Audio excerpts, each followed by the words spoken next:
হোসেনপুর গ্রাম কর্তৃক আয়োজিত আজকের এই উঠান বৈঠক ও কর্মী সমাবেশে উপস্থিত হোসেনপুর গ্রামের কৃতি সন্তান নড়াইল জেলা বিএনপির সাংগঠনিক সম্পাদক,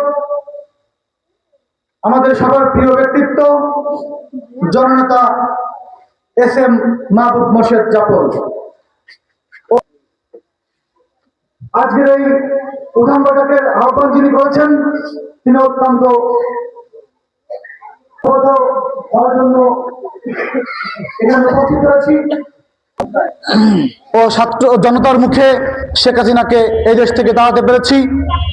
একটি কথা মনে রাখতে হবে, আমরা তাড়াতে ঠিকই পেরেছি, আমরা দেশকে হয়তো আবার স্বাধীনতার স্বাদ দিতে পেরেছি, কিন্তু একটি কথা মনে রাখবেন, স্বাধীনতা অর্জন করা যেমন সহজ তেমনি রক্ষা করা কিন্তু অনেক কঠিন।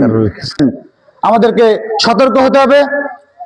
আসলে এখানে দিক নির্দেশনামূলক কথা আমি বলতে চাচ্ছি, কি থাকতে পারবে না, বা স্বামীকে বাদ দিয়ে কোরআন ধরতে হবে, দুটোই আমাদের জীবনের অপরিসীম মূল্যহীন।